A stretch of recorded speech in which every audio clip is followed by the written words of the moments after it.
Hola, ¿qué tal? Buenos días.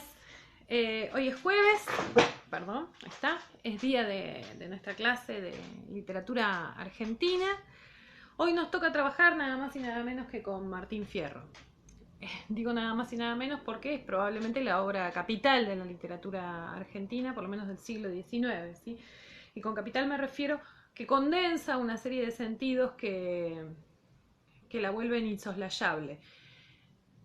Condensa, por un lado, esta especie de combinación, esta amalgama entre proyecto político y proyecto estético del que venimos hablando, que es una de las características centrales de la literatura de este periodo, condensa, eh, vamos a ver ahora, ¿no? Un intento culto por traducir una lengua y condensa, por otro lado, la inmensa popularidad que tuvo la obra, ¿sí? Ahora vamos a hablar también al respecto. Martín Fierro es lo que hoy denominamos el Martín Fierro de una forma un poco quizás caprichosa, porque no es la forma en la que lo llamaba su autor. Es en realidad la unión de dos libros diferentes, ¿sí? De dos libros diferentes que salieron en momentos diferentes también. Por un lado, El Gaucho Martín Fierro, de 1872, a lo que denominamos hoy nosotros La Ida, y por otro lado, La Vuelta de Martín Fierro, que se editó por primera vez en 1879, y a lo que hoy llamamos La Vuelta, acortando un poco los términos. La idea nomás de que le digamos ida y vuelta a una y otra cosa implica una serie de acepciones al respecto, implica una serie de intenciones por parte del lector. Vamos a seguir en algunas cosas, vamos a seguir unos materiales teóricos como muy diversos. Por un lado, un texto de Elida Lowes, creo que ya lo subí al Classroom, que se llama Cómo se escribió y se desescribió el gaucho Martín Fierro. Donde, digo para que vean qué dice ella. Dice, decir el Martín Fierro se relaciona ya con el proceso de creación de un mito de la identidad nacional, porque la asignación del título al conjunto de los dos libros fue obra de la tradición oral y de la recepción crítica. Quiero decir, esta especie de amalgama que hacemos entre el proyecto del libro que implica la ida y el que implica la vuelta es ya una elección estética que tiene que ver con la construcción del mito Martín Fierro, porque no está en los orígenes no está en la voluntad de Hernández pensarlos como una unidad, ¿se entiende? Vamos a ver igual qué significó en uno y otro caso el libro, ¿sí? Nosotros hoy ustedes tenían para leer nada más que lo que llamamos la ida. Esto es la primera parte, el gaucho Martín Fierro originalmente, de 1872. Ese libro en sí se origina, o sea, funciona como una especie de respuesta a algunas situaciones del contexto. Esas respuestas tienen que ver concretamente con una serie de políticas de lo que para Hernández eran unas políticas de exterminio de gauchos, ¿sí? Hernández lo escribe un poco en oposición a las políticas primero de Mitre, hasta el 68, y después de Sarmiento, de ahí en adelante, muy especialmente de Sarmiento. Es con Sarmiento con quien está dialogando, ¿sí? ¿Recuerdan? Sarmiento, que tenía esta consideración muy pobre sobre la figura del gaucho, pensaba que era el origen, o sea, el resultado y a la vez el origen, curioso, de la barbarie que pululaba por el desierto argentino. Entonces, como no había que ahorrar en sangre de gauchos, como dice en el Facundo, eh, promueve una serie de políticas que son, sí, sin lugar a dudas, no sé si exterminio originalmente, pero tenían un poco la función de terminar con el problema de los gauchos, ¿sí? Esas políticas tenían que ver con el sometimiento. Los gauchos eran gente mayoritariamente nómade, se trasladaban de un lugar al otro, en general con el ganado, si no eran detenidos sistemáticamente por las fuerzas de la ley a partir de las políticas de Sarmiento, y si no tenían lo que se llamaba en ese momento el papel de conchavo, esto es la certificación de que trabajaban para alguien, de que estaban trabajando para alguien, eran tenidos por lo que se llamaba en ese momento la figura de vagos y mal entretenidos, ¿sí? El papel de conchavo significaba lo que hoy diríamos tener un trabajo en blanco, por lo cual era una total y absoluta rareza dentro del mundo de los gauchos, que eran en su enorme mayoría trabajadores informales. ¿Qué significaba ser un vago y mal entretenido? Significaba para 1870 dos destinos posibles. El destino de la guerra, en la trinchera con la guerra de la Triple Alianza, ¿no? La guerra con el Paraguay, lo cual era un destino sumamente desafortunado. Ellos eran los segundos en la línea, después de los negros, ¿no? Que eran los primeros.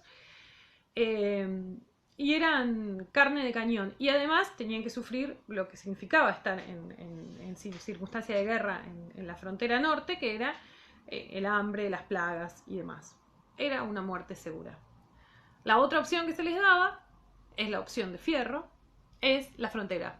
Cuando decimos la frontera, siempre digo, perdón, que yo hay un montón de cosas que digo que por supuesto yo interpreto que para la mayoría de ustedes deben ser obvias, porque aparte Fierro es un texto que se trabaja en general en escuela media, así que hay cosas que voy a decir que son muy muy evidentes. Les pido que tengan paciencia y que me disculpen si hay algo que estoy dando, que estoy retrabajando, que ustedes ya tengan demasiado pensado, ¿no? Les pido mil perdones, como siempre en líneas generales, pero en este caso muy especialmente. Fierro entonces toma la opción de la frontera. ¿Qué es la frontera? Bueno, recordarán que para 1870 la fisonomía del terreno nacional no es la fisonomía que conocemos hoy, por supuesto, además está decirlo, la fisonomía que conocemos hoy quedó más o menos firme recién después de las campañas del desierto que llevó adelante Roca. Estamos en los albores de ese periodo, ¿sí? Por lo cual el territorio nacional es una incógnita para esta época. Hay unos hay unas fronteras muy claras que se van corriendo a medida que las sucesivas encontronazos con los pueblos originarios avanzan, pero lo cierto es que las fronteras están ahí. Esas fronteras hay que cuidarlas de los indios, y a eso es a lo que mandan a estos gauchos, estos vagos y mal entretenidos, ¿no? Vamos a ver qué significó eso para la época, cómo se tradujo en términos concretos y qué es lo que viene acá a decir Hernández al respecto. Hernández, por otra parte, algunas cuestiones muy someras biográficas. Hernández nació en 1834 y murió en 1886. Venía de una familia rica, de hacendados, de provincia.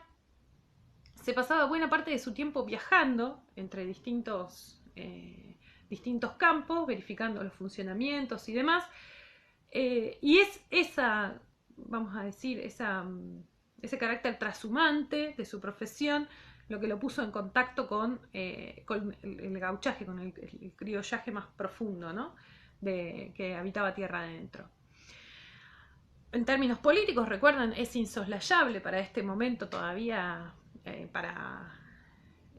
alrededor de Caseros, y entre Caseros y Pavón, es insoslayable pensar en términos de unitarios y federales. Podríamos pensar que Hernández en algún momento tuvo cierta afinidad con los unitarios, particularmente con la figura de Urquiza, en el periodo que va entre Caseros y Pavón, pero que después, sobre todo en el periodo que media entre el gaucho Martín Fierro y la vuelta de Martín Fierro, sus ideas tienden a volverse más homologables a la parte más conservadora de los unitarios, si se quiere. Para el momento en el que escribe el gaucho Martín Fierro, que es la obra que aquí nos ocupa, está Sarmiento, como decía antes, en la presidencia. Sarmiento fue presidente entre el 68 y el 74, más 6, 74. Él tiene una profunda enemistad con Sarmiento. Vieron que Sarmiento al final se pelea con todos, así que era un personaje altamente, yo les dije que era altamente controversial incluso para la época. La figura que hoy se endiosa un poco en los actos escolares y demás tiene poco que ver con el explosivo Sarmiento que fue para sus contemporáneos alguien un poco inmanejable, ¿no? Lo digo con enorme respeto, digamos, también era así era de talentoso y por eso no se lo podían, lo necesitaban. Vieron un poco lo que decíamos de Mansilla. Bueno, les resultaba muy difícil dominarlo, pero a la larga siempre lo necesitaban y siempre recurrían a él. Bueno, con Sarmiento pasa un poco lo mismo. Cuando el gaucho Martín Fierro se edita en 1872 pasa un fenómeno inédito, algo que no había pasado nunca en la historia de Argentina, no había pasado por supuesto con Facundo, ni tampoco con La Cautiva, con nada que hubiese publicado Esteban Echeverría. Quiero decir, es inmediatamente un fenómeno de ventas, ¿sí? Piensen en los términos acotados del mercado de esa época, pero es un fenómeno de ventas. Y cuando digo los términos acotados de esa época, igual también pónganlo un poco entre paréntesis, porque lo cierto es que el Martín Fierro fue durante mucho tiempo no solo el gran libro nacional, sino también el único libro nacional. Quiero decir, en muchos hogares, por supuesto del siglo XIX, pero también del siglo XX, era el único libro que había. Incluso, y esta es la parte más fascinante para mí, en hogares en el siglo XIX de gente que no sabía leer ni escribir. Sin embargo, el poema les había llegado en su dimensión oral y tenían el libro en su poder casi como una cosa medio del amuleto, ¿no? De lo que tiene que ver con un objeto poderoso.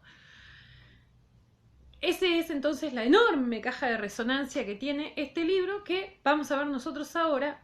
Es, para la época, tremendamente polémico. ¿Por qué? Porque viene a ser una serie de denuncias. Para nosotros hoy el carácter del Martín Fierro, este carácter de denuncia que tiene, se nos pasa un poco por alto y tendemos a no verlo. Porque hay algunas denuncias que no interpretamos, hay otras que nos parecen un poco obvias, pero hay que entender que para la época tuvo un carácter bastante revulsivo, ¿no? En términos así de denuncia contra el poder. Eso le ganó, por supuesto, si antes estaba todo mal con Sarmiento, le terminó de ganar su profunda enemistad y Hernández se exilia durante 1 o 2 años, ahora no me acuerdo, en el 73, al año siguiente. Creo que vuelve incluso antes de que Sarmiento dejara la presidencia, pero por ahí vuelve y empieza a tener cada vez más afinidad al gobierno, al punto de que cuando muere Hernández muere, decíamos, en el 86, Hernández para ese momento era senador digamos, un defensor acérrimo del proyecto del que era en ese momento presidente, que era Julio Argentino Roca. Ustedes me dirán, los que leyeron la primera parte, cómo pudo el tipo que escribe un libro tan revulsivo, tan de denuncia como es el gaucho Martín Fierro, después acomodarse en el poder y escribir La Vuelta del Martín Fierro, que es un libro dice la crítica, no lo digo yo, un libro de reconciliación, diríamos, ¿sí? Si en la primera parte lo que hay es una denuncia y el resultado de esa denuncia, el único resultado posible es el abandono total de la sociedad, quiero decir, el único espacio que le queda a Fierro para ser libre, volvemos sobre la idea de la libertad, ahora vamos a ver.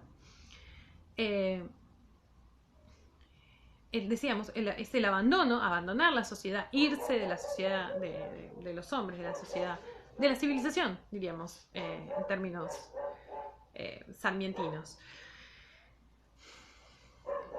El tránsito va a ser dificultoso, vamos a volver a hablar un poco sobre eso al final.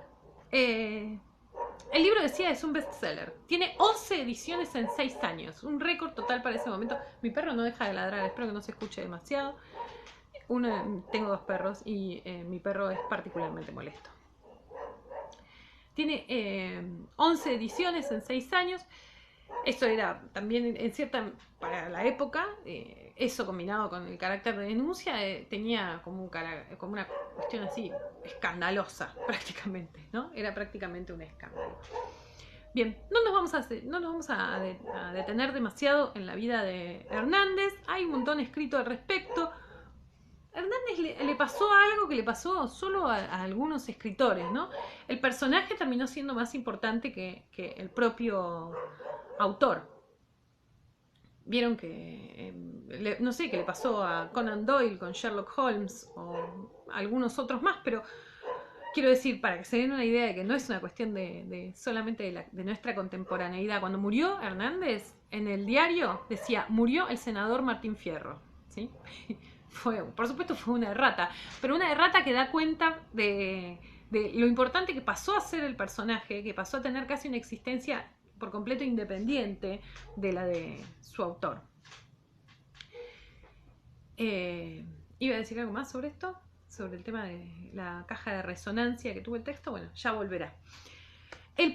Nosotros vamos a ver, decíamos, solamente la primera parte, en primer lugar porque no podíamos ver todo y porque había que elegir una, y preferí para eso elegir la primera parte, porque tiene un mensaje que por supuesto me resulta más agradable que el primero. A mí las reconciliaciones con la sociedad no me resultan muy atractivas. No, y por otro lado porque también el primero tiene una cosa. Ustedes después lean la segunda parte y seguramente quizás coincidan conmigo. La segunda parte está técnicamente, si se quiere, mejor lograda. Ya Hernández tenía mucha más práctica en como escritor de gauchesca. Había logrado, había refinado mucho sus metáforas y demás. Pero hay algo en la frescura, en la vitalidad, sobre todo, la vitalidad enorme que tiene la primera parte, que se pierde. Se pierde quizás desde mi perspectiva porque no está el odio, ¿sí? No está vieron que decían con Echeverría, creo que lo decía, ¿no? El texto es profundamente vital, lo dice la Iseca en el texto que les dejé. Es profundamente vital porque está lleno de odio, ¿no? El matadero, está lleno de odio, y el odio es un impulso particularmente vitalista. Bueno, acá también hay algo, ¿no? Esta especie de, no sé si odio, pero bronca contenida, le da al texto una vitalidad que el segundo para mí no tiene, ¿no? Que es mucho mejor formalmente, pero pierde eso. Decíamos, vamos a ver la primera parte, para eso vamos a hacer como una especie de pequeña introducción teórica. Insisto que me perdonen los que todo esto lo tengan súper claro y lo recuerden o lo hayan visto. Nada, tengo que decir algunas cosas que a lo mejor les resultan obviedades, ¿sí? Pero por las dudas tengo que decirlas. La primera parte que nosotros vamos a ver es un poema narrativo. Ya de por sí como género presenta algunas disyuntivas. ¿Por qué? Porque bueno, es una especie como a la manera de los poemas épicos de la antigüedad. Es un poema que cuenta una historia. Podemos pensar, una gesta, ¿sí? La relación no va a terminar solamente ahí, con la épica clásica. Va a haber otros elementos también a considerar. Es un poema narrativo, les decía. Es un poema narrativo que tiene 13 cantos. Los cantos son como capítulos. La enorme mayoría de esos cantos están escritas de una forma regular, ¿sí? Esa forma regular que comparten la gran mayoría, vamos a ver, salvo 1,5 de los cantos, todos están escritos de la misma manera. Esa manera es tan singular y por la popularidad del texto también, tan singular que decía que pasó a tener un nombre propio. A esa manera en la que están escritos esos cantos, esas estrofas, se les llama sextina hernandiana. Sextina hernandiana, la sextina de Hernández. Sextina, vamos a ver, porque la primera de sus características son estrofas, como parrafitos, de 6 versos cada uno, ¿sí? Primera característica de la sextina hernandiana. La segunda característica, miren, me lo anoté acá, hoy para no perder tiempo escribiendo. La segunda característica de la sextina hernandiana, esas estrofas están compuestas por versos que son octosílabos. Los versos octosílabos son los que tienen 8 sílabas, por supuesto. Y ustedes se preguntarán seguramente, ¿no? Aquellos que no sepan versificación.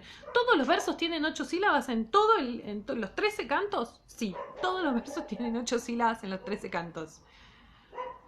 Esos versos que son octosílabos tienen además entre sí una forma de rima que es la rima consonante. O sea, recordarán ustedes, rima la última parte de la palabra, incluidas vocales y consonantes.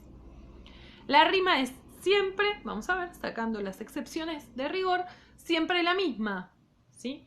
El primer verso es lo que llamamos verso libre, el segundo y el tercero riman entre sí, el cuarto y el quinto riman entre sí, y el sexto del último verso rima con el primero, con el segundo, perdón. La forma de la rima, ¿se acuerdan de eso? Capaz lo vieron también en la secundaria. La forma de la rima es libre, A, B, B, A. Ahora lo vamos a ver en un ejemplo, quédense tranquilos. Por último, dicen los críticos que todos los versos, todas las estrofas, perdón, comparten una misma estructura de sentido. Quiero decir, los dos primeros versos siempre van a presentar el tema. Los dos segundos lo van a desarrollar. Y los dos últimos van a contener lo que se llama el refrán. Bueno, es muy importante para la poesía gauchesca el refranero, ¿sí? Eso que podemos repetir porque nos suena y queda enganchado. Buena parte del refranero que le damos de Martín Fierro viene de estos dos últimos versos, ¿sí? Buena parte también viene de la segunda parte, de la vuelta de Martín Fierro, sobre todo de los consejos del viejo Vizcacha y demás. Vemos que, porque el refranero es profundamente conservador, ¿no? Entonces la segunda parte, que tiene una ideología mucho más conservadora, le dio material al refranero popular criollo.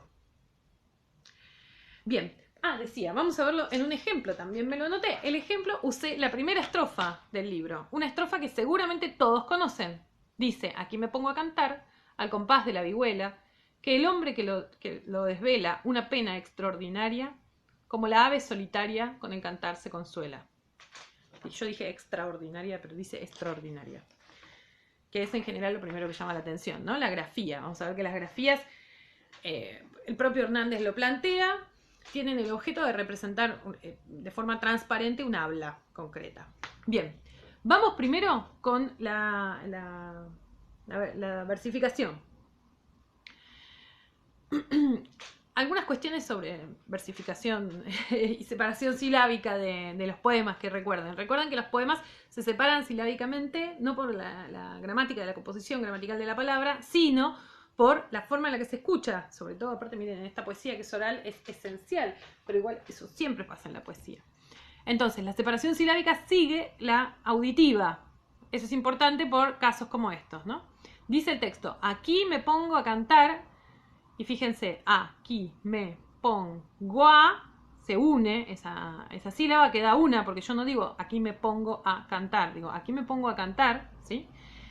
Y sigue la escucha, a cantar. Y ustedes me dirán, pero acá hay 7 sílabas. Sí, hay 7 sílabas, pero la última palabra de este verso es una palabra aguda. Y como ustedes recordarán, cuando las palabras son agudas, en el verso se le suma una sílaba, ¿sí? Como les digo yo a mis alumnos de media, porque es como que queda sonando. Hay algo ahí que queda, es verdad, que queda como sonando en el aire. Del mismo modo que cuando la última palabra es esdrújula, ahora no me acuerdo, pero la vez pasada había buscado incluso un verso en el que así pasaba, cuando la última palabra es esdrújula se le descuenta 1, ¿sí? Cuando la palabra es grave, como son la mayor parte de las palabras del español, por otra parte, la cantidad de sílabas queda igual. Queda idéntica a sí misma. Dice, aquí me pongo a cantar al compás de la vihuela. Este es transparente, son 8 sílabas, no hay ningún tipo de unión. Y acá tenemos la primera unión. Fíjense, yo cuando lo digo no digo que el hombre, digo que el hombre, ¿sí? Por eso la oralidad une. Entonces, cuando está la última letra de una palabra es una vocal y la primera letra de la palabra siguiente es otra vocal, esas dos como que se funden, esas dos sílabas, ¿sí? Se funden en una. Y a los términos de la contabilización silábica es una sola. Que el hombre que lo desvela termina en grave, así que son 8. Una pena extraordinaria, pena y extraordinaria, ¿ven? Termina en vocal, empieza en vocal, se unen, se funden las dos sílabas. 8 sílabas también. Como el ave, y lo mismo, ¿no? Yo no digo como el ave, digo como el ave, uno esas dos vocales, como el ave solitaria, con el cantar se consuela. Todo el resto de los versos tienen 8 sílabas por derecho propio. Fíjense qué pasa con la rima. Termina el primer verso en cantar. Cantar no rima con nada, es el verso libre. Vihuela rima con desvela. Los dos son A. Usamos la A porque es la primera letra, ¿no? ¿Qué dice acá? Extraordinaria rima con solitaria. Los dos son B, ¿sí? Uso la B porque como cambia, no es la misma que la A, uso la letra siguiente. Con el cantar se consuela. Ela rima con vihuela y rima con desvela, por eso es A, ¿sí? Ahí tienen ustedes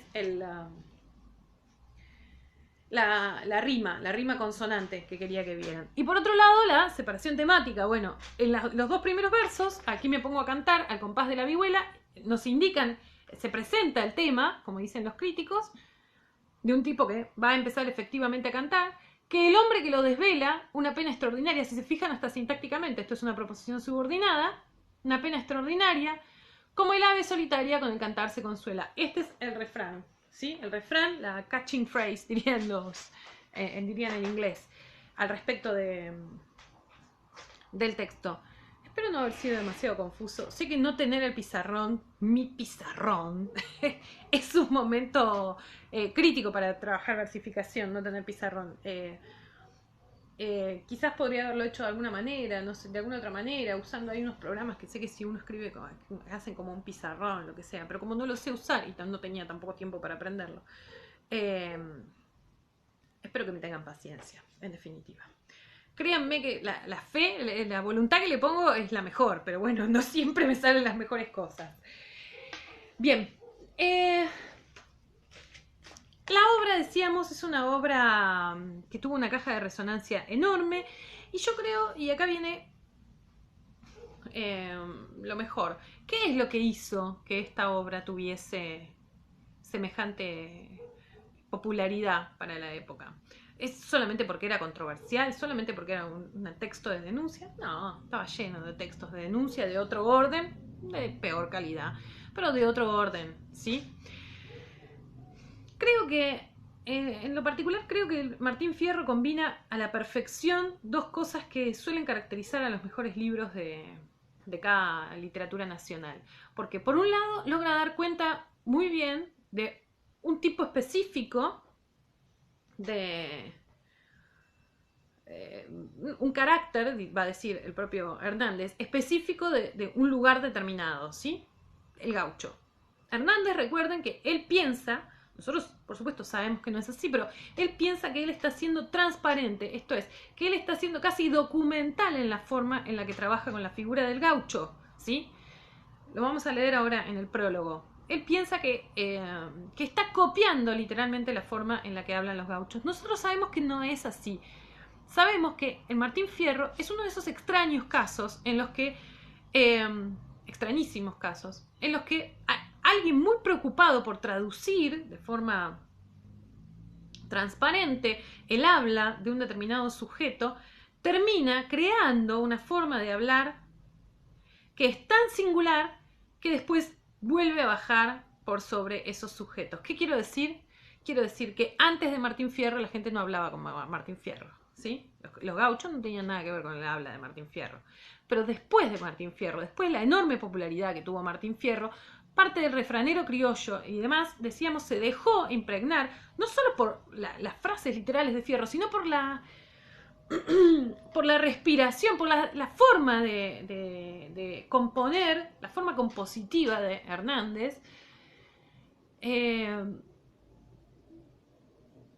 logró tal capacidad evidentemente de comunicación, que logró hacer el ejercicio contrario, ¿sí?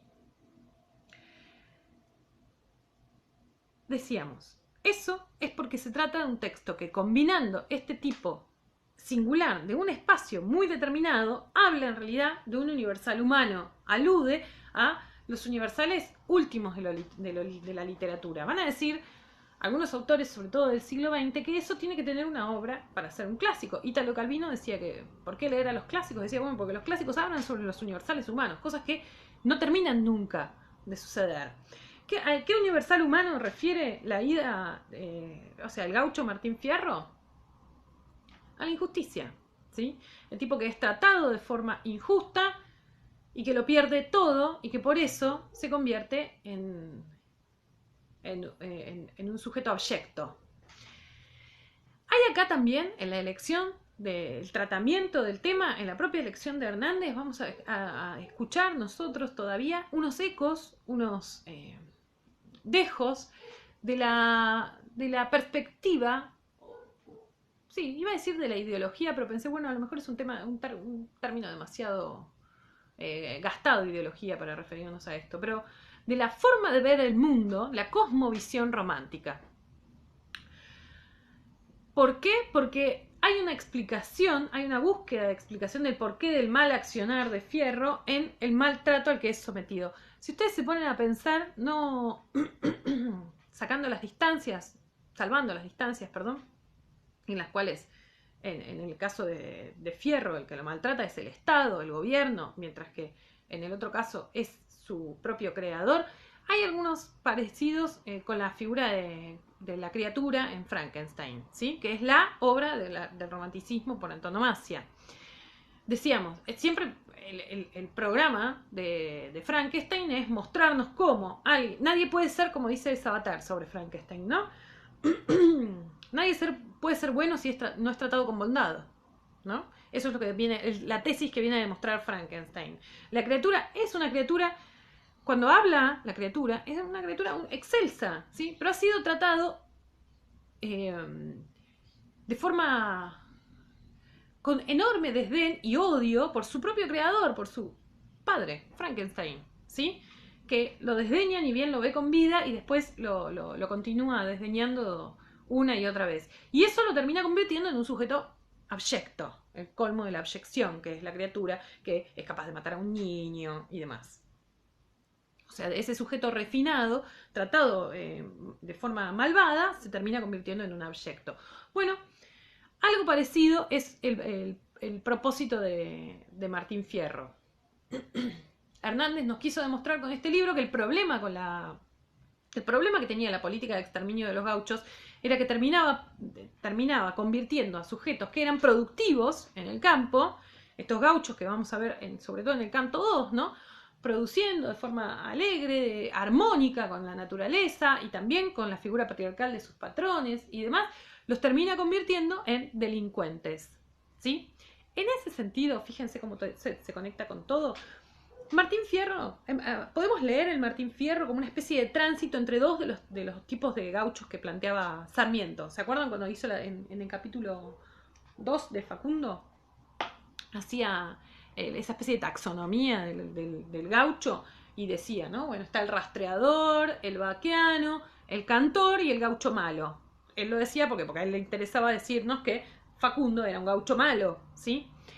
Bueno, en el Martín Fierro lo que podemos ver es el tránsito, si se quiere, de un gaucho cantor, un tipo que, como dice en el primer canto, vive exclusivamente para cantar. Es su gracia, mi gracia en la pulpería, dice, es cuando estoy tomado, ponerme a hilvanar. Las palabras se me salen como un manantial, dice, ¿no? ¿Qué estaba diciendo sobre esto? No, ese es entonces un poco el propósito de Hernández, mostrarnos cómo cómo puede cambiar un sujeto después de una serie de políticas gubernamentales específicas, esto de mandarlos a la frontera o a la guerra, puede convertirlo de un gaucho cantor a un gaucho malo, un gaucho delincuente, como es Fierro, después de que vuelve de la frontera y encuentra que en su casa no había quedado nada, ¿sí? Y se convierte, tiene como esa especie de descenso que vamos a ver después, y se convierte al lado oscuro, como les digo siempre a mis alumnos de media. Bien, vamos a hablar un poco sobre la estructura, no los quiero entretener, no puedo creer que esto fue mi introducción y van 34 minutos. Bueno, disculpen, siempre carezco de poder de síntesis y esto que normalmente en clase pasa un poco más desapercibido, acá que estoy yo sola hablando, queda un poco más puesto de manifiesto. Quería un poco hablar sobre las partes de la iba a decir de la novela. Bueno, hay algo de verdad en eso. Las partes de la obra, de los distintos capítulos, van a ver ustedes que el texto es un texto muy ordenado, ¿sí?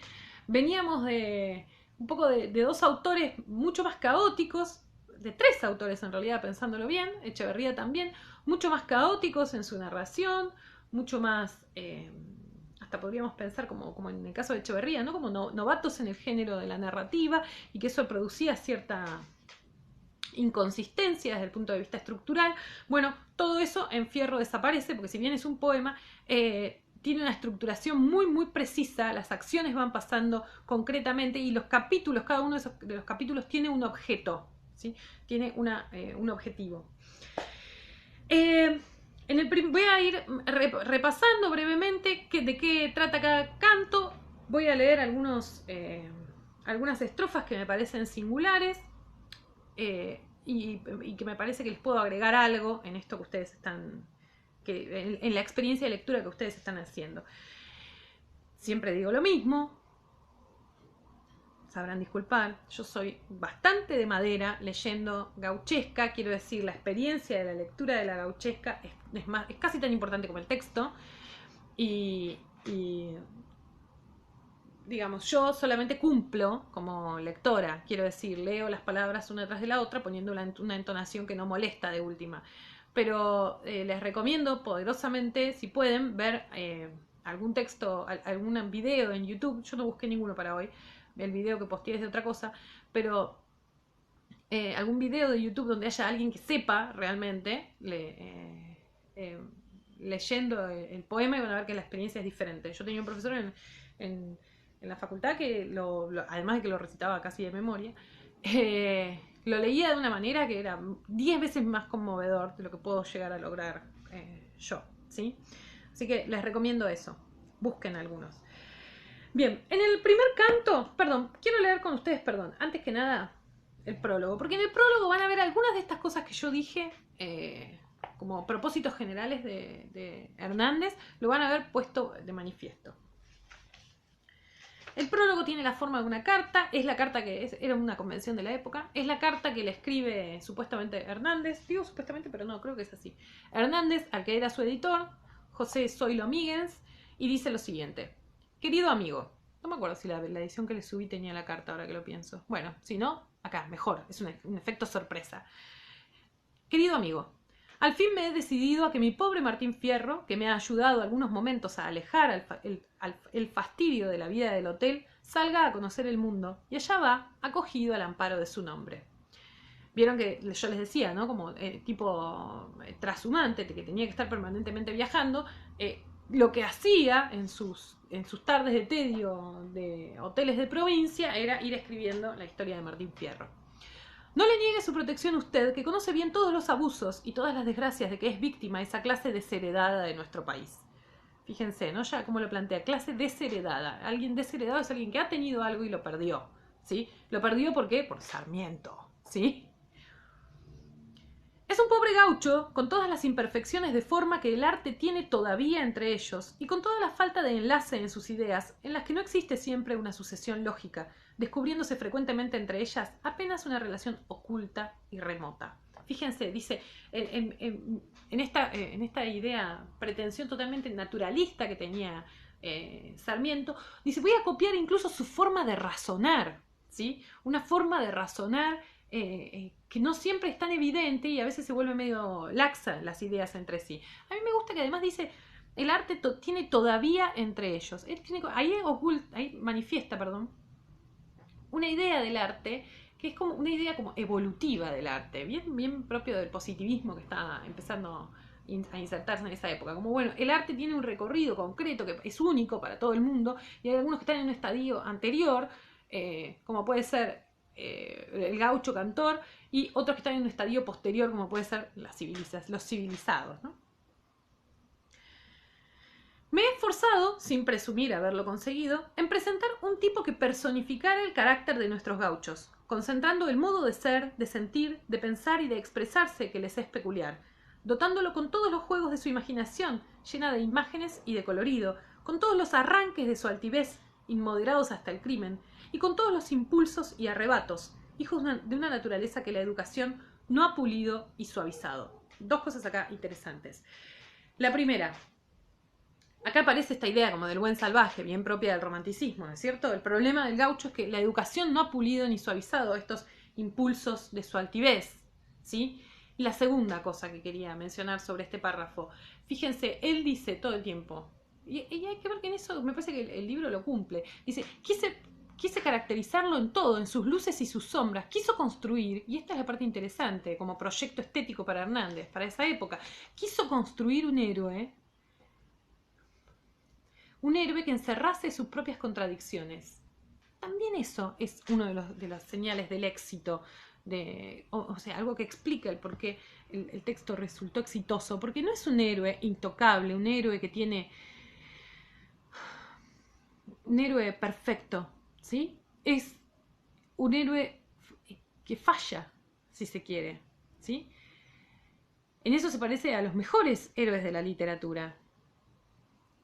Cuantos conozcan con propiedad el original, o sea, los gauchos, podrán juzgar si hay o no semejanza en la copia. Fíjense, él dice copia, ¿no? Eso es lo que él hace.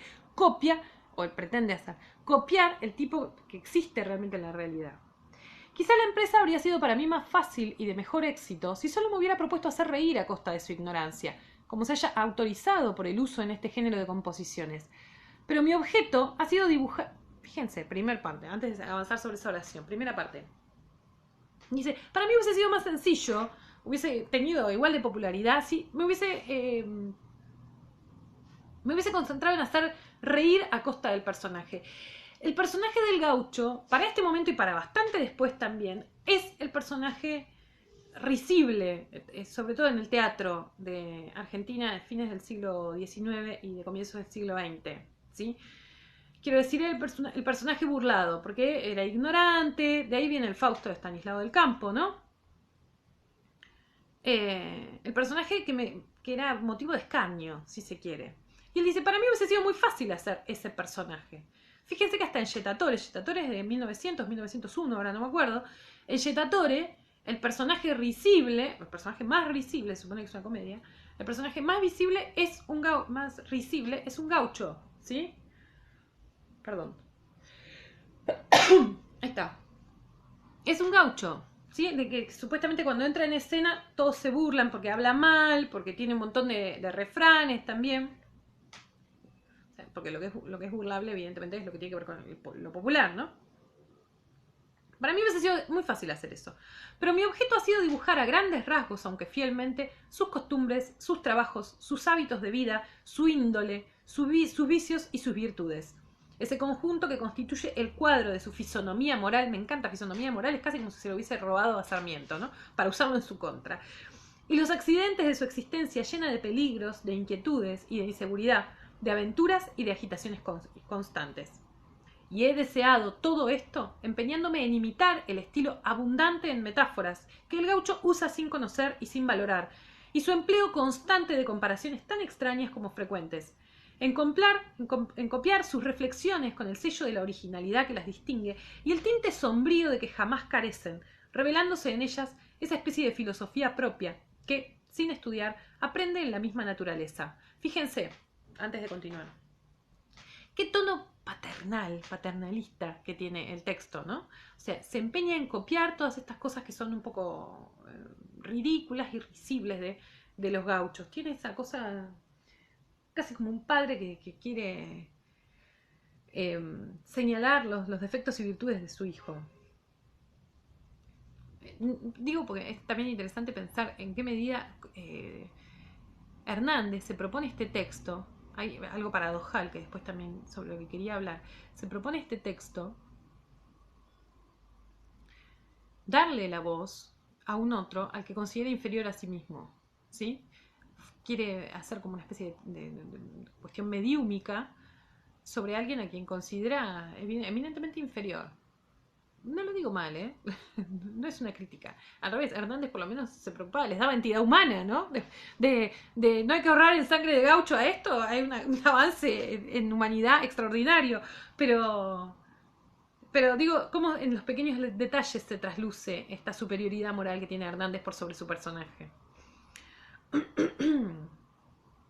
Entonces, y fíjense otra cosa que decía acá, que también quería mencionar, dice, voy a querer también copiar ese tinte sombrío, dice, ¿no? Que tiene su filosofía. Y van a ver que ciertamente, por lo menos, Fierro va a tener un carácter pesimista, ¿sí? Pesimista, apesadumbrado. Bueno, ustedes me digan, también con la vida de mierda que tuvo, bueno, sería que fuese un cascabel.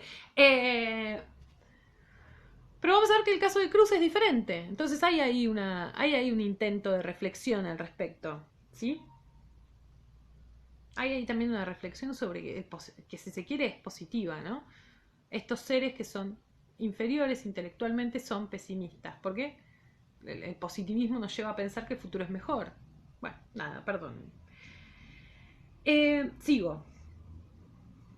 ¿Dónde estoy? Acá. Que sin respetar la superstición y sus preocupaciones, nacidas y fomentadas por su misma ignorancia, segunda vez en un prólogo que dura 2 páginas, en la que le dice ignorante. En dibujar el orden de sus impresiones y de sus afectos, que él encubre y disimula estudiosamente. Sus desencantos producidos por su misma condición social y esa indolencia que le es habitual hasta llegar a constituir una de las condiciones de su espíritu.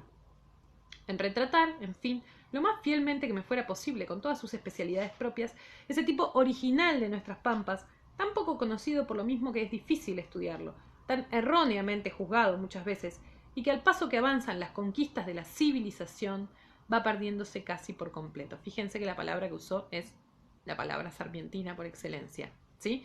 Al paso que avanza Sarmiento, van camino a la civilización, al exterminio total.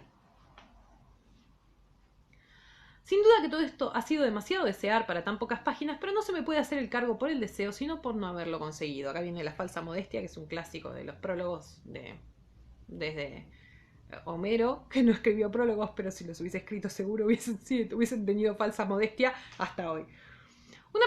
Una palabra más destinada a esto quería leer, a disculpar sus defectos. Páselos usted por alto, porque quizás no lo sean todos los que a primera vista pueden parecerlo, pues no pocos se encuentran allí como copia o imitación de los que lo son realmente. Dice, ojo con las cosas que parecen un error, extraordinaria, o la ave, ¿sí?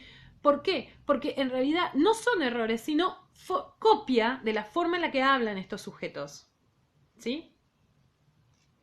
Por lo demás, espero, mi amigo, que usted lo juzgará con benignidad, siquiera sea porque Martín Fierro no va de la ciudad a referir a sus compañeros lo que ha visto, como el Fausto de Estanislao del Campo, y admirado en un 25 de mayo u otra función semejante, referencias algunas de las cuales, como el Fausto y varias otras, son de mucho mérito, ciertamente.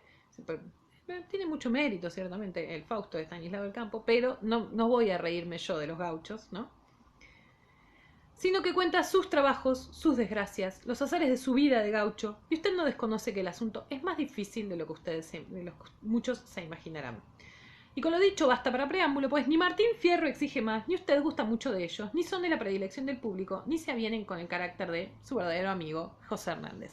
Qué hermoso que es esa tradición que tenían los textos del siglo XIX, perdón por el paréntesis, esa tradición que tenían los textos del siglo XIX, en el cual el prólogo, como vimos en el Facundo, es casi tan importante como el contenido del texto, ¿no? Donde está bien claro y evidenciado el propósito total del libro. Siempre me pareció hermoso. Bien, cada canto, decía, va a tener un propósito, una temática que va a desarrollar de forma muy ordenada. El texto sigue una historia que es un arco dramático, diríamos, que es en ese sentido muy prolijo. En el primer canto ustedes lo que van a tener es el canto de apertura. Yo les voy a leer un par de estrofas para señalarles algunas cosas. Quiero decir, Hernández tiene este propósito de supuestamente ser transparente y caracterizar este habla en lo que él dice, por lo menos. Yo estoy hablando exactamente como hablan, incluso con las burradas que cometen, ¿no? Pero sin embargo, vamos a ver que el primer canto en realidad tiene algunas muestras de cultismos, ¿sí? Esos cultismos es muy probable que Hernández los pusiera más para jerarquizar su propia obra, ¿sí? Son como guiños guiños a textos muy populares de la época o a textos que circulaban. Es mucho más probable eso que realmente que obedezcan al carácter documental que supuestamente tiene su habla, ¿sí? Voy a leer. Después de la primera estrofa, que es la que vimos ahí, pobre, despanzurrada, descuajeringada, sigo con las que siguen para que vean cómo arranca. Dice, Pido a los santos del cielo que ayuden mi pensamiento. Les pido en este momento que voy a cantar mi historia, me refresquen la memoria y aclaren mi entendimiento. Vengan santos milagrosos, vengan todos en mi ayuda, que la lengua se me añuda y se me turba la vista. Pido a mi Dios que me asista en una ocasión tan ruda. Lo primero que aparece entonces acá es la invocación a Dios y a los santos, que son los que lo tienen que ayudar a él a dar cuenta de esta historia que quiere contar en su poema. ¿Quién arranca así también? Homero, ¿sí? Los textos clásicos, todos, pero a todos a la manera de Homero, arrancan con una invocación a los dioses, ¿sí? O musas, empieza la Ilíada y la Odisea, ¿no? Ayúdenme a contar la historia del astuto Odiseo. Lo primero que se hace entonces, los textos clásicos, lo primero que hacen, decíamos, es invocar a los dioses. Fíjense con esto cómo inserta el texto en esta especie como de medianía, de media agua entre lo culto y lo popular, Hernández, ¿sí? Entre la alusión culta y la lengua popular. Va a ser una de las características centrales de su obra y es también una de las características que lo vuelve más formidable. Un poco más adelante en ese mismo canto dice: nací como nace el peje en el fondo de la mar. Naides me puede quitar aquello que Dios me dio. Lo que al mundo truje yo, del mundo lo he de llevar. Mi gloria es vivir tan libre como el pájaro del cielo. No hago nido en este suelo, ande tanto hay que sufrir, y Naides me ha de seguir cuando yo remuento el vuelo. Vieron que no lo leo tan bien, hay gente. Aparte lo leo muy rápido, cualquiera que sepa me llega a escuchar y me saca cagando porque lo leo rapidísimo. Esa alusión es casi igual a, quizás lo hayan visto los que cursaron española, quizás no. En La vida de sueño hay un famoso monólogo, que es el famoso, el monólogo de Segismundo, que dice casi literalmente lo mismo, ¿sí? Que también Segismundo es un tipo que está preso, ¿no? Está preso y lo que hace es compararse con la naturaleza, que vive libre, circula libre y en relación a eso se agiganta más su pena y su dolor por contraste con la naturaleza. Eso también es un tópico bien del romanticismo, ¿no? Que le gusta mucho al romántico, ¿no? Es la majestuosidad de la naturaleza y yo acá que soy una mierda, que estoy como el orto. Bien, con esas dos referencias que cualquier más o menos lector letrado de la época no le eran indiferentes, el texto, decíamos, se instala en esas dos aguas, ¿sí? El primer canto tiene por función, decíamos, además de introducir al personaje, como tienen por todas las introducciones, fundamentalmente también obedecer a una serie de convenciones de los payadores, esto de pelearse con los otros, ¿no? Hay algunos gauchos más advertidos que se quedan en partidas, dice. Se nota que lo leí muchas veces, me sé parte de memoria, literalmente. Fíjense entonces cómo sucede eso, ¿no? Hay algo extraordinario ahí en esa especie como de doble referencialidad que plantea el texto entre lo oculto y las batallas de payadores, ¿no? Como hoy serían las riñas de gallos entre los chicos, ¿no? Toda literatura oral que tenga por objeto esta especie como de ida y vuelta, no importa el tiempo del que provengan, ya sea la literatura gauchesca o los chicos que hacen hoy riña de gallo rapeando, tienen la misma dinámica. La primera parte es para bardear al otro, para hostigarlo al otro. Y es un poco lo que hace en este primer canto. En el segundo canto, ¿qué es lo que va a hacer? Nos va a plantear cómo era su vida antes. Cómo era su vida antes, y su vida antes era un deleite. Era una vida extraordinaria.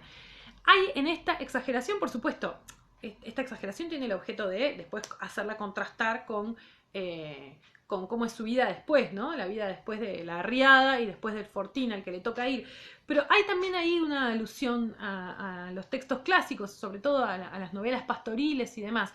Eso también los que vean española o los que ya hayan cursado española lo van a ver, ¿sí? Hay como una especie de tópico, de lugar común de la novela pastoril, del que entre otras cosas se burla Cervantes, que es lo que los críticos llaman el locus amoenus. Locus amoenus significa en latín el lugar del amor. Bueno, es el lugar donde todo es amoroso, amable y ameno, ¿sí? Eso era la vida de Fierro antes de ir a la frontera. Les voy a leer para que vean. Hoy se me va a ir a la mierda de largo la clase, chicos, ya se los adelanto. Fíjense, yo he conocido esta tierra en que el paisano vivía y su ranchito tenía y sus hijos y mujer. Era una delicia el ver cómo pasaba sus días. Fíjense, ¿no? Todo, que tenía una vida perfecta. Y él, fíjense, no habla de mí mismo, donde yo tenía una vida, donde yo tenía un ranchito, yo tenía una mujer. Habla de el paisano, porque otra vez, la intención de Hernández es que este Fierro es todos los gauchos, ¿sí? Todos los gauchos que son hostigados por la política sarmientina contra los vagos y mal entretenidos. Y el propio Fierro se asume de esa manera como una especie de símbolo, como un arquetipo, diríamos, ¿no? Un sujeto que en su singularidad reproduce las características de un conjunto. En esto, entonces, en que el paisano vivía, el otro vivía, pero el otro es el mismo, ¿sí? Después decía, la otra finalidad tenía que ver con el contraste. ¿Cómo se produce el contraste? Van a ver ustedes. Un poco más adelante en este mismo canto, fíjense, ¿no? Viene todavía hablando con la sabrosa carbonada, la mazamorra bien pisada, los pasteles, el buen vino, etc. Dice, estaba el gaucho en su pago, otra vez el gaucho, el arquetipo, él mismo, en su pago con toda seguridad, pero ahora barbaridad. La cosa anda tan fruncida que gasta el pobre la vida en huir de la autoridad, Ahora entonces, el contraste total es ese, ¿no? Esa era su vida hermosa antes, no me ven la mano ahí. Esa era su vida hermosa antes y esa es su realidad pavorosa ahora. Ahora gasta su vida, pierde la vida huyendo de la autoridad. Bien, en el canto 3 se va a narrar la arriada por la cual él cae.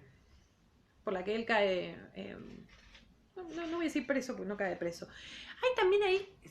Fierro es un maravilloso sistema de denuncias.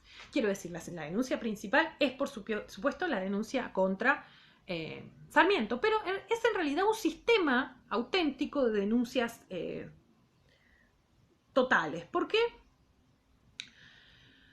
Porque, por ejemplo, en el por qué a él se lo lleva la arriada, también hay una denuncia chica, y también eso explica la popularidad del texto, ¿no? Lo controversial a lo que hacíamos mención antes. Fíjense, ¿no? O sea, viene la arriada y a él lo levantan y dice, a mí el juez me tomó entre ojos en la última votación, me le había hecho el remolón y no me arrimé ese día, y él dijo que yo servía a los de la exposición.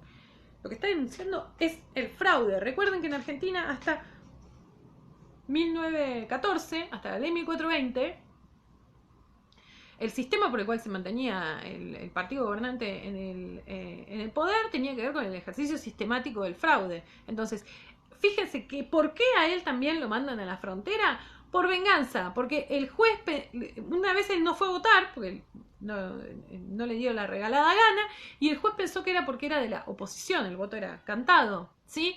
Porque era de la oposición, y entonces a partir de ahí lo tenía entre ceja y ceja. Fíjense, ¿no? Parte del sistema de denuncias, vamos a ver que no es la única, hay un montón más de denuncias de Fierro. Bien, el canto 3 es probablemente uno de los cantos más importantes, ¿sí? Porque es también el espacio, el canto en el que se nos revela a nosotros, con toda su crueldad, el espacio frontera. ¿Y qué es la frontera? La frontera es, como va a decir David Viñas, en un texto que hoy no le subí porque tengo todo el libro entero y era demasiado pesado. El texto de Viñas es un texto célebre que se llama Indios, Ejércitos y Fronteras, y el capítulo que corresponde a Fierro se llama José Hernández del indio al trabajo y a la conversión. Nada más y nada menos. El libro está buenísimo. Si a alguno le interesa este periodo particularmente, el libro de Viñas es bárbaro.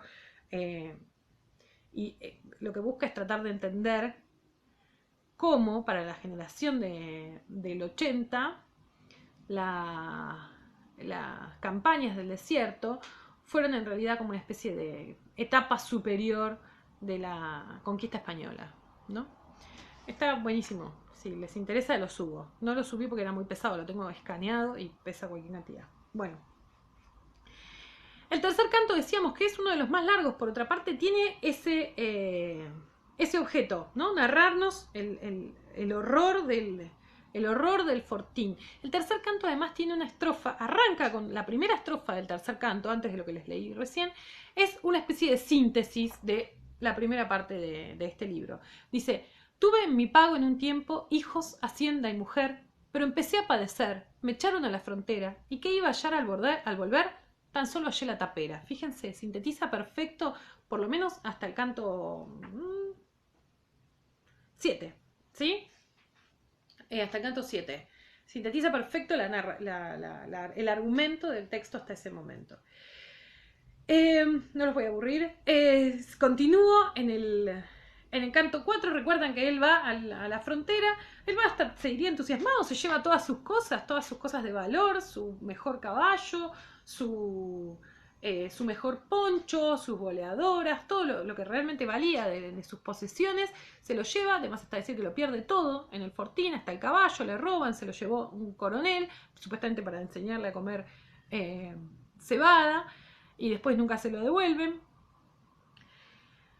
Pero decíamos, el servicio que él iba a cumplir era por 6 meses e iba a ser pago, ¿sí?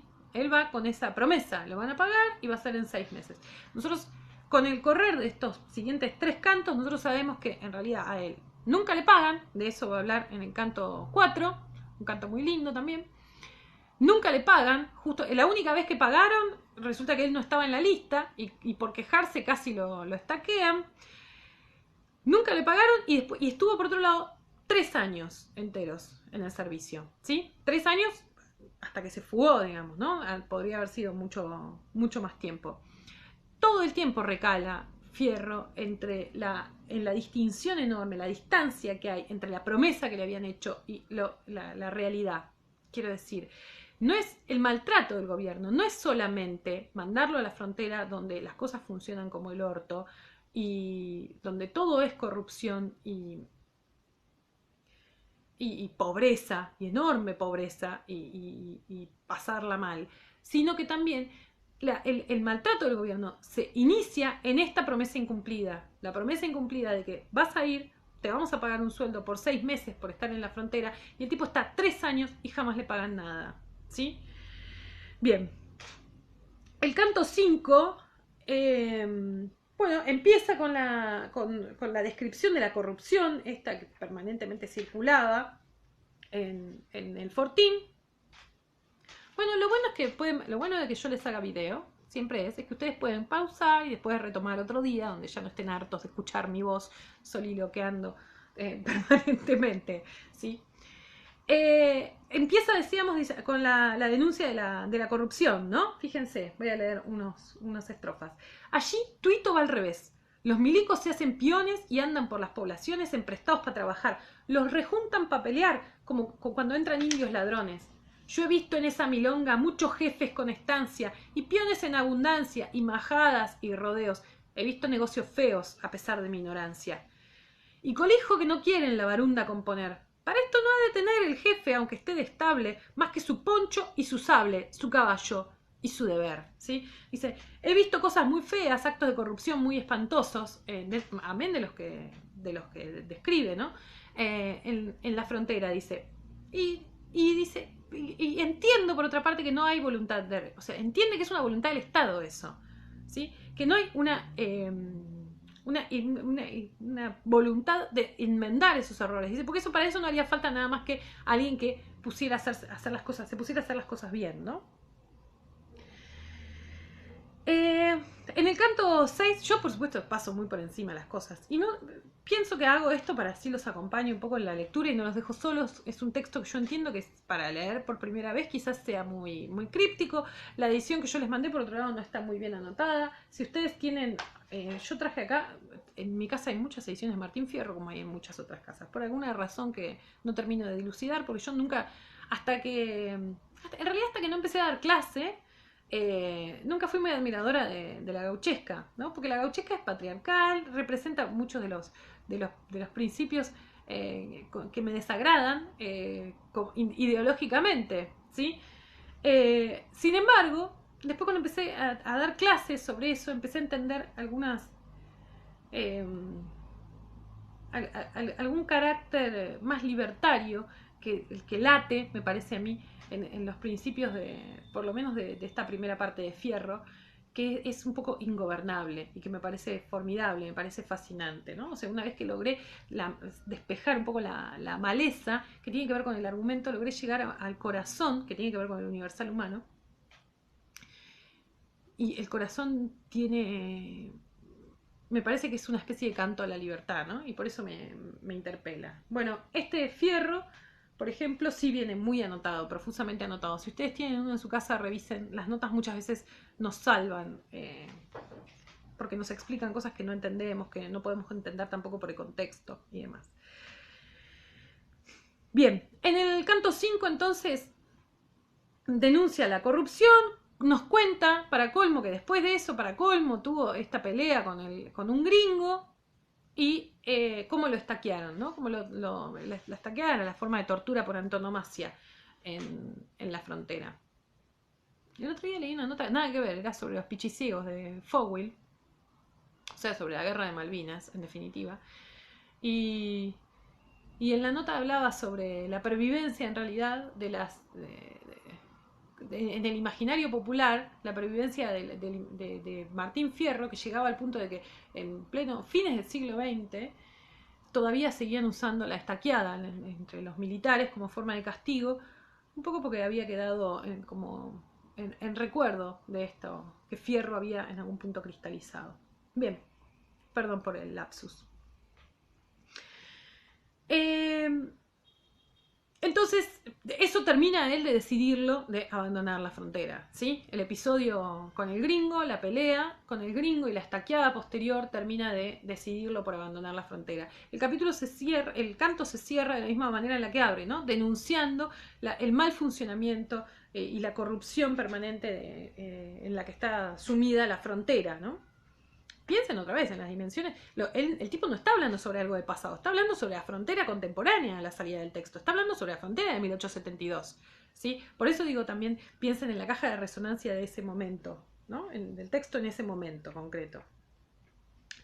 En el canto 6 es el canto de la huida, donde él abandona finalmente el fortín. Y si se fijan, hablamos todo el tiempo del sistema de denuncia, que me encanta, porque es así, está como enloquecido Hernández, denunciando todo lo que puede en el texto, tipo onda Lilita Carrió hace 5 o 6 años, no puede parar de denunciar. Y denuncia también, vamos a ver acá qué dice, ¿no? En el canto 6. Nos anunciaban, está por salir del fortín. Ya le pasó todo eso, tomó la decisión de que ahí se tiene que ir.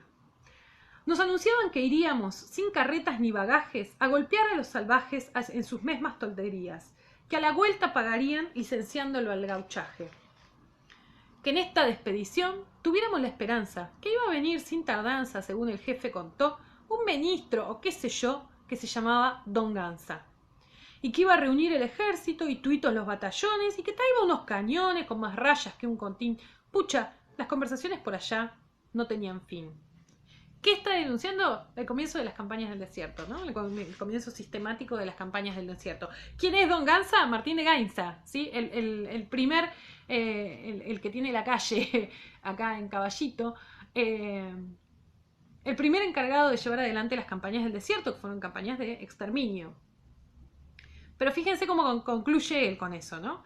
Pero esas trampas no enriedan a los zorros de Milaya. Que el ministro venga o vaya, poco le importa a un matrero. Yo también dejé las rayas en los libros del pulpero. Eso a mí no me va a engañar, a mí no me van a tomar por boludo. Bien, entonces se va y acá, este es el momento, este es el quiebre de la... Podemos pensar que el arco narrativo del texto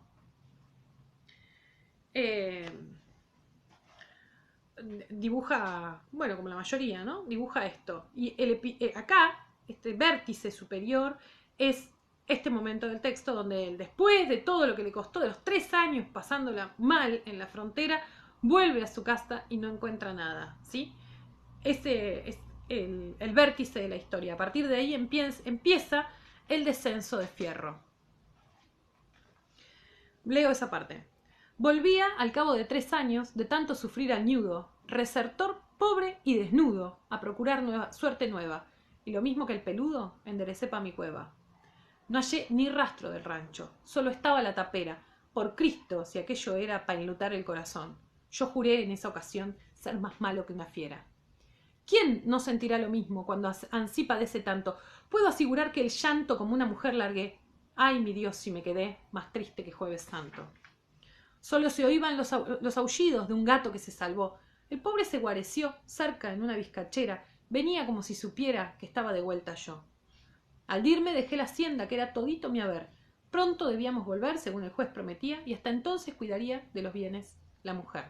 Bien, este es el momento de sumo dolor de Fierro. El momento en el que llega a su casa, se encuentra que no ha quedado nada. Ahí hay una referencia que algunos críticos ven, en eso, ¿vieron lo del gato? Que me parece hermoso, ¿no? Llega y lo único que está es un gato que está guarecido en una vizcachera y que lo sale a recibir.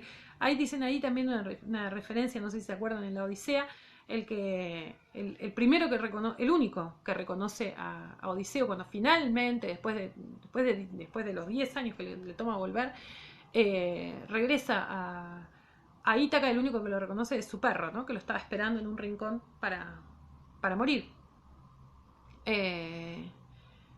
Un momento para mí profundamente conmovedor de la Odisea. Bueno, quizás hay también una referencia ahí. Si ustedes se fijan, incluso la estrofa siguiente está seguida por una línea de puntos. Esa línea de puntos significa que ahí hay como un solo de guitarra y tiene que ver con el momento de recogimiento del personaje, ¿no? O sea, su dolor profundo de Gaucho le impide hablar. Acá empieza, decíamos, el descenso de Fierro.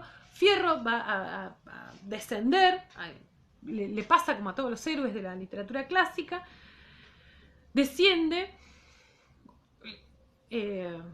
a las profundidades de sí mismo, ¿sí?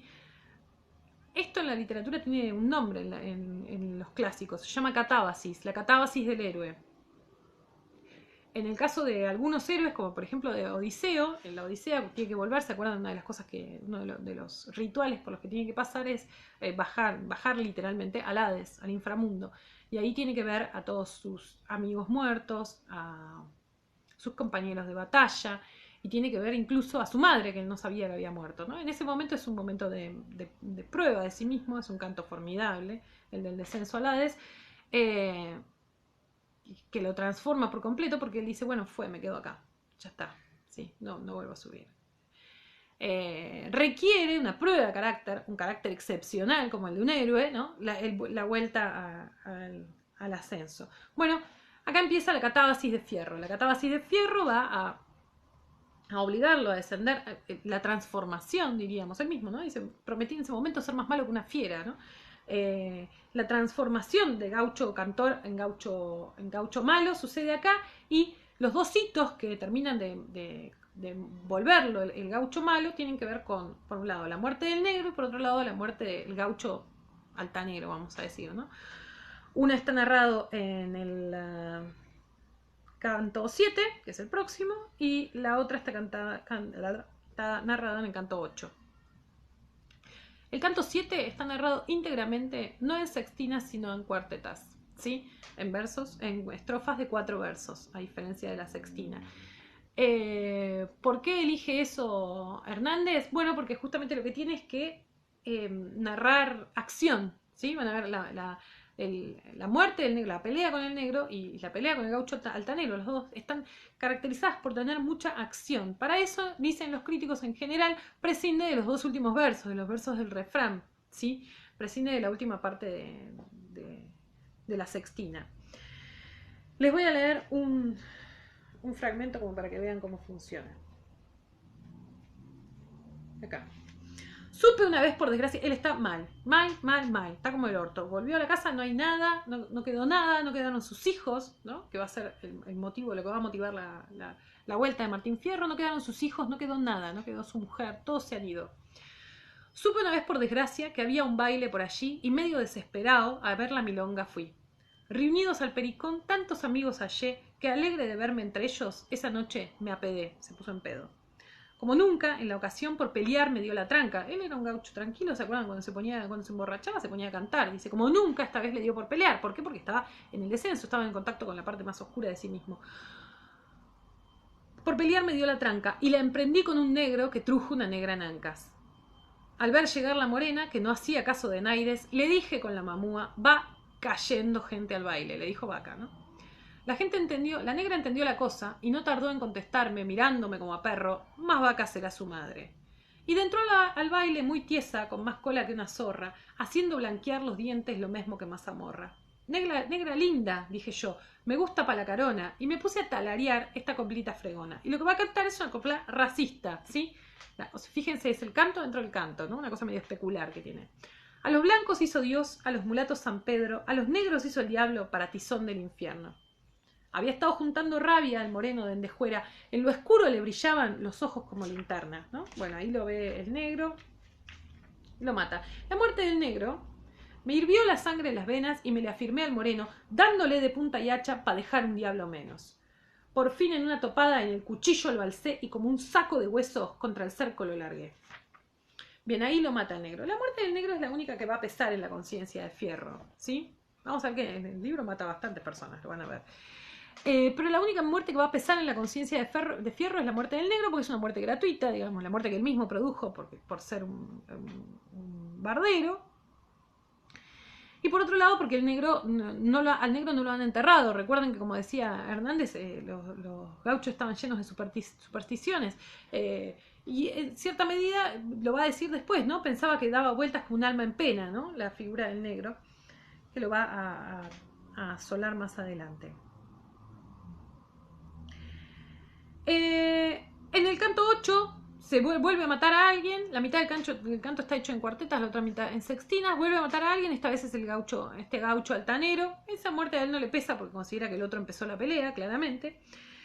Y da comienzo a su vida de fugitivo, ¿sí? La vida de fugitivo es lo que va a ocupar la mitad de este canto y el siguiente canto, el canto 9. Recuerden que le da tanta bola a esta idea del fugitivo porque es, según Hernández, es el carácter que tiene la vida de la mayor parte de los gauchos que habitan en la Pampa, estar permanentemente huyendo de la autoridad, como dice, ¿no? Huyendo por una u otra causa de la autoridad. El texto en el canto 9, ustedes van a ver, está lleno como de referencias también a convenciones de la gauchesca, del momento, que tienen que ver con la pelea gaucha, cómo son las peleas entre gauchos y demás. Ahí lo vienen el canto 9 es un canto fundamental también, bisagra, porque en el canto 9, finalmente la partida, después de estar mucho tiempo huyendo, una partida policial logra dar con él en el medio del campo. La escena también es formidable, tiene una cosa así muy de acción. Y se pelea con estos, plagado de lugares comunes de pelea entre gauchos, se tira la tierra en la cara, hace que pisen el poncho y los tira, todos bien convenciones de la gauchesca. Quiero decir, para que ustedes vean que Hernández también se estaba insertando en la tradición popular, ¿no? Decíamos, tiene unas alusiones al oculto y por otro lado unas alusiones a la tradición popular. Pero ahí sucede la magia de que uno de la partida policial se da vuelta y se pone a luchar de su lado. Ese uno es Cruz, personaje formidable y fundamental de la literatura argentina. Cruz, que sería un deuteragonista, ¿no? El segundo que colabora en el plan del protagonista, se da vuelta en medio de la batalla. Dice, tal vez en el corazón le tocó un santo bendito a un gaucho que pegó el grito y dijo, esta frase formidable, Cruz no consiente que se cometa el delito de matar ansí un valiente, ¿no? No voy a consentir que se mate de esta manera a un tipo que es tan bravo, tan valiente. Mis alumnos de media siempre hay alguno que dice, bueno, pero también porque vio que estaban perdiendo y se pasa del lado del ganador. Puede ser que haya algo de eso. Yo prefiero pensar en la heroicidad de este Cruz que se pone a batallar al lado del fugitivo. Los siguientes dos cantos tienen por objeto caracterizar al propio Cruz, ¿sí? El personaje que va a hablar, Fierro tiene, siempre dicen los críticos, 3 narradores. El primero es Fierro, propiamente dicho, de los cantos 1 al 10. Cruz, que va a narrar los dos cantos siguientes, el 10 y el 11, y una parte del 12, perdón. Mi hijo está gritando, espero que esté todo bien. Bueno. Y por último, un narrador de tercera que aparece al final, que es un narrador un narrador testigo, ¿sí? Una cosa medio rara que hace Hernández ahí. Se ve que necesitaba contar esa perspectiva, esa escena como desde otro lado, y por eso eligió un narrador que no había estado en ninguna otra parte del texto. Es medio raro desde el punto de vista de la narrativa, quizás desde el punto de vista del poema épico y del gauchesco tenga otra justificación. La característica que tiene Cruz, que va a contar su propia historia, la historia de Cruz va a ser casi como espejada de la de Fierro, pero si Fierro es todo melodramático, van a decir los críticos, ¿no? O sea, el drama caracterizado. En Cruz que tiene otra filosofía, no es tan pesimista, no va a ser tan trágico todo lo que le pase, ¿sí? Pero la historia es calcada. ¿Por qué pone a Cruz Hernández? ¿Por qué contar 2 veces la misma historia? Porque lo que quiere justamente es decirnos, la historia de Fierro no es una excepción a la regla, la historia de Fierro es la historia de todos los gauchos. Quizás no todos sean tan buenos poetas como Fierro, van a ver ustedes que las metáforas, el propio Cruz dice yo no soy tan bueno cantando como es Fierro, y sus metáforas en general tienden a ser del orden de lo doméstico, tienen que ver con la comida, con los animales de granja y demás. Pero es un personaje con otra filosofía, una filosofía mucho más ligera, más liviana. Les voy a narrar la primera parte, aunque sea para que vean. Amigazo para sufrir han nacido los varones. Esas son las ocasiones de mostrarse un hombre fuerte, hasta que venga la muerte y lo agarre a coscorrones. El andar tan despilchado ningún mérito me quita. Sin ser un alma bendita, me duelo del mal ajeno. Soy un pastel con relleno, que parece torta frita. Fíjense, la comparación decíamos, con lo alimentario. Tampoco me faltan males y desgracias, le prevengo. También mis desdichas tengo, aunque esto poco me aflige. Yo sé hacerme el chancho rengo cuando la cosa lo exige. ¿Ven? Bueno, tengo también mis desdichas, mis desgracias, pero bueno, en el fondo no me afectan para tanto, ¿no? Hay que seguir la vida, que vendría a ser como la filosofía por excelencia de Cruz.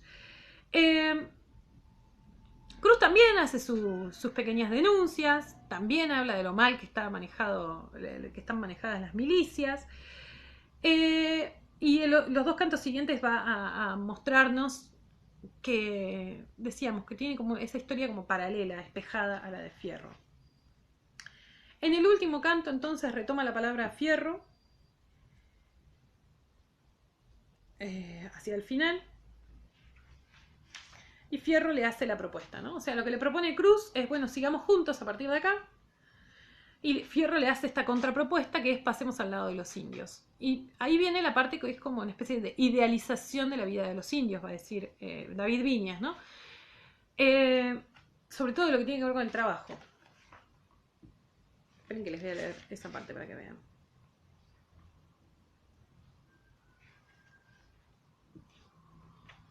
Ay, no lo encuentro. Me lo había marcado para leer ahora.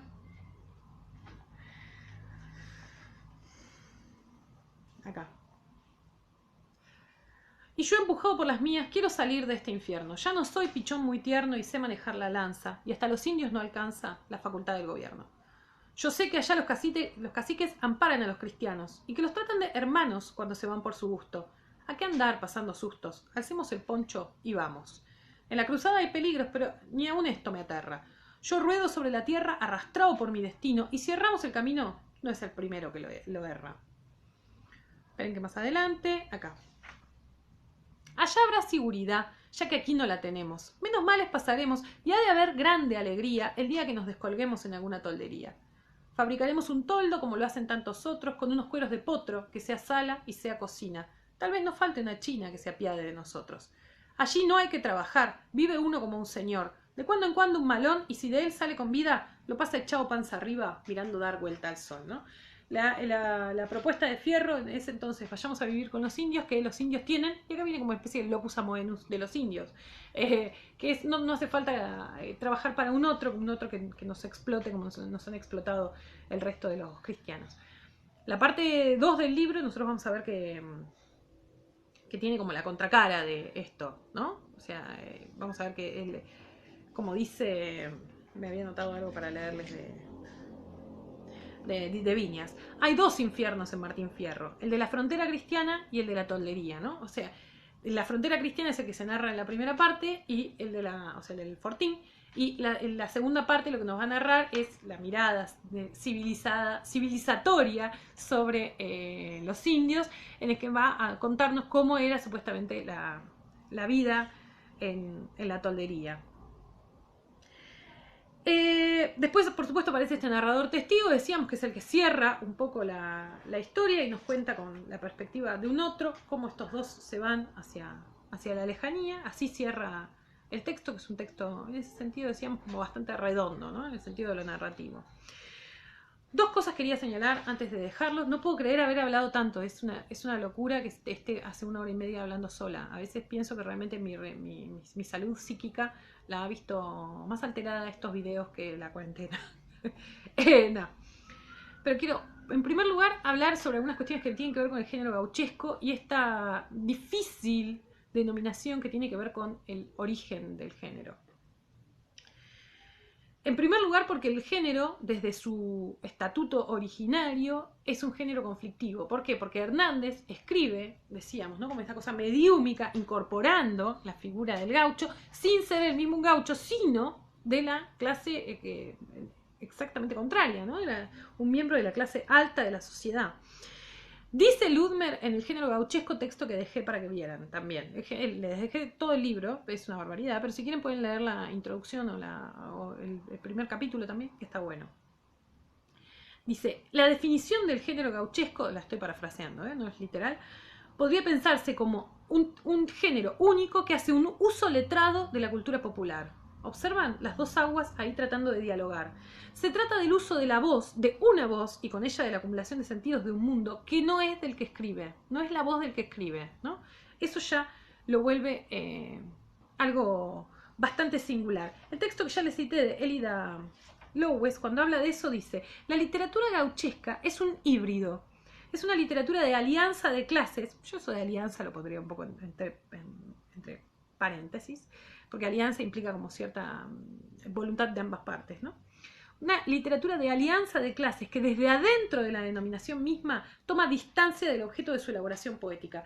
Por eso, dice, es gauchesca y no gaucha. A eso me pareció formidable pensarlo. La literatura es gauchesca porque no está elaborada por los propios gauchos, sino por unos sujetos, no solo Hernández, ¿no? También muchos de los otros que venían trabajando, como Estanislao del Campo, de quien hacíamos mención antes, que hace una apropiación cultural, diríamos hoy, de esas formas de habla.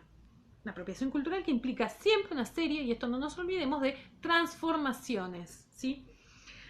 Es una literatura menor, se continúa diciendo Lowes, en el sentido de que le dan Deleuze, no menor porque sea menos importante, dice, en el sentido que le dan Deleuze y Guattari, una literatura de condiciones revolucionarias que surge de los sectores minoritarios. La literatura que una minoría hace dentro de una lengua mayor, eso me parece formidable, ¿no? Dentro de un sistema literario mayor aparece esta literatura que está hecha por una minoría y en ella la individualidad se articula con la inmediatez política y tiene este carácter único. Se articula lo individual, lo personal con la necesidad, la inmediatez política. Nos señala Lowes también que Hernández era un profesional de la escritura, dice, permanentemente trabaja, él trabajaba también, amén de administrando estos campos, por ejemplo, como taquígrafo en la legislatura de la Confederación. Retomando también un poco la idea de Ludmer, de ese taquígrafo político va a pasar a considerarse él a sí mismo una especie de taquígrafo del gaucho, alguien que habla en función de un otro. Esto a mí me parece algo formidable que vamos a ver una y otra vez en la literatura y es una de las ideas como más interesantes a trabajar. ¿Qué pasa cuando uno le presta la voz a un otro? O cuando uno cree o pretende prestarle la voz a un otro. ¿Es ese otro realmente el que habla? Dentro de las teorías descoloniales, ¿no? Estas que están muy en auge, para pensar entre otras cosas, por ejemplo, los feminismos. Dentro de las teorías descoloniales hay una larga tradición que dice que no es posible eso, que no es posible prestarle la voz a un otro, que hay siempre un trabajo de apropiación, que es una traducción y que es también una forma de sometimiento cultural, ¿sí? Ahí están, por ejemplo, los trabajos de una escritora, de una autora que se llama Gayatri Spivak, una india. En general los trabajos descoloniales también trabajan mucho sobre los procesos de descolonización de Asia y de África. A mí me parece un tema formidable para pensar, ¿sí? ¿Por qué? Porque buena parte de los textos que me interesan, que me interpelan, también aluden a esto, también nos nos ponen en tela de juicio qué hacemos con la palabra, con la voz nuestra y con la voz de los otros. ¿Qué pasa con ese ejercicio casi de ventrílocuo que pretende, por lo menos pretende, decíamos, no consigue, porque nunca nadie por definición lo consigue, Hernández en el Martín Fierro? Quería decir algo más, pero no encuentro el papel. Bien, por último, prometo no seguir hablando porque esto ya es una locura. Por último, decíamos, la Vuelta de Fierro, ustedes lo van, si quieren lo pueden leer por su cuenta. Decíamos, es esta especie como de reconciliación. Viñas tiene una mirada tremenda. Si yo creo que soy crítica del texto, Viñas es directamente lapidario sobre la Vuelta de Martín Fierro. La Vuelta de Fierro es la asimilación a la cultura, vamos a decir, incluso al capitalismo, ¿no? Ese estadio particular del capital. Dice, fíjense, en 1879, dice Viña, los rasgos de la insumisión de Fierro se han convertido en derrota o fatiga, en consentimiento. Tremendo. Bien, y hace las comparaciones entre la idea del indio y del gaucho. Les dejo para que vean algunas cosas interesantes, más allá de algunas de las que mencioné acá. Y les dejo también para que piensen, no para la semana que viene, sino para... Bueno, no, para la semana que viene. Les dejo también para que vean unas adaptaciones. Quiero decir, pocas cosas en la cultura popular, en la cultura argentina, han sido tan reversionadas, repensadas y vueltas a pensar como el Martín Fierro. Por eso es el libro capital. No es solamente porque estuviera en todas las casas, sino también porque ha sido el libro más retrabajado de toda la historia de la literatura argentina. Les dejo en la página para que vean algunos ejemplos. Los dos siempre más recurrentes son los dos de Borges, ¿no? El fin y biografía de Tadeo Isidoro Cruz, donde retoma dos episodios vistos desde distintas perspectivas, ¿no? Casi como si interviniera la historia de Fierro y la completara, ¿no? Por un lado, la biografía de Tadeo Isidoro Cruz, al quien le inventa una historia por supuesto extraordinaria y formidable, y por otro lado el fin, donde narra la muerte de Fierro, la que él imagina, ¿no? Que tiene que ver con el episodio del negro.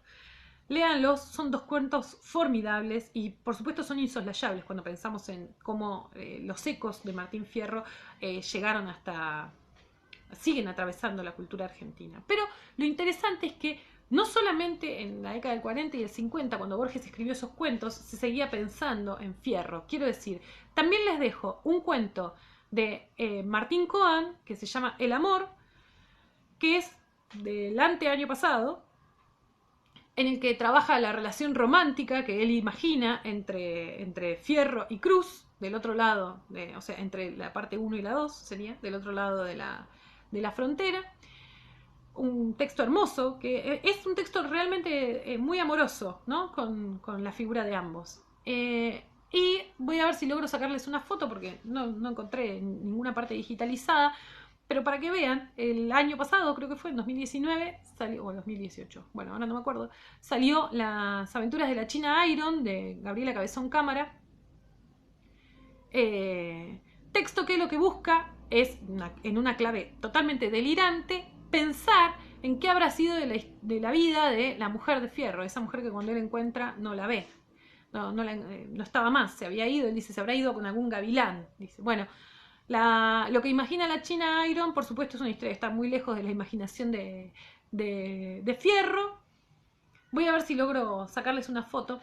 Pero lo traigo a colación, ¿por qué? Porque por un lado quería señalarles la enorme vigencia que tiene hasta el día de hoy. Textos que se editaron el año pasado y que por otro lado son los textos de los que está hablando todo el mundo, ¿no? Gabriela Cabezón Cámara está en la shortlist, en la lista corta de los nominados para uno de los premios más importantes de la literatura contemporánea.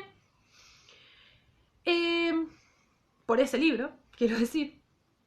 Y por otro lado, para articular un poco con la consigna del día de hoy. La consigna del día de hoy tiene que ver con que ustedes imaginen y escriban un texto breve, tiene que ser brevísimo, de no más de una carilla, que se relacione de alguna manera con el universo Fierro, ¿sí?